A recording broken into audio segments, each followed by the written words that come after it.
Vote একটি গুরুত্বপূর্ণ আমানত। এখন অনেক সময় মানুষ বলে জাহিলিয়াতের এই সমাজে সবাই চাঁদাবাজি করে, সবাই মারামারি করে, সবাই দখলবাজি করে, তোমরা কেমনে পারবা? কি মাঝে মধ্যে কথাটা আসে না? আমরা চ্যালেঞ্জ দিয়ে বলতে চাই, যখন বাংলাদেশ দুর্নীতিতে 5 বার চ্যাম্পিয়ন হয়েছিল, এই সময় আমাদের 17 জন সংসদ সদস্য ছিলেন, একজন কেউ দুর্নীতি স্পষ্ট করতে পারেনি, ঠিক কিনা? তাহলে দুর্নীতির মহাসাগরের মধ্যেও জামাত ইসলামের নেতারা সৎ এবং দক্ষ হিসেবে জনগণের কল্যাণে তারা ভূমিকা পালন করেছিলেন, তার প্রমাণ আছে কি নাই? আমরা দ্ব্যর্থহীন ভাষায় বলতে চাই, 2001 থেকে 2006 সাল পর্যন্ত জামাত ইসলামের 2 জন মন্ত্রী 3টি মন্ত্রণালয় পরিচালনা করেছেন।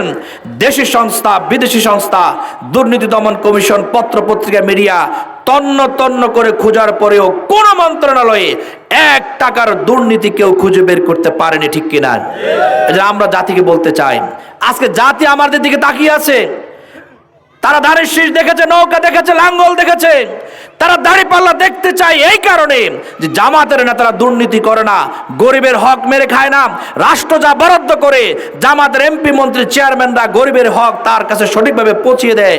সুতরাং আজকে জামাত ইসলামের প্রতি মানুষের যে আস্থা বেড়েছে, আমরাও দ্ব্যর্থহীন ভাষায় বলতে চাই, জনগণ যদি জামাত ইসলামের আমির ডাক্তার শফিকুর রহমানকে প্রধানমন্ত্রী করে আগামী দিনে প্রত্যেকটি মন্ত্রণালয়ের দায়িত্ব যদি জামাত ইসলামের হাতে তুলে দেন, আমরা কথা দিচ্ছি শুধুমাত্র 1-2টি মন্ত্রণালয় নয়, শুধুমাত্র সকল মন্ত্রণালয় নয়, সরকারি, আধা সরকারি, বেসরকারি প্রত্যেকটা প্রতিষ্ঠানকে আমরা দুর্নীতি মুক্ত করে ছাড়বো ইনশাআল্লাহ।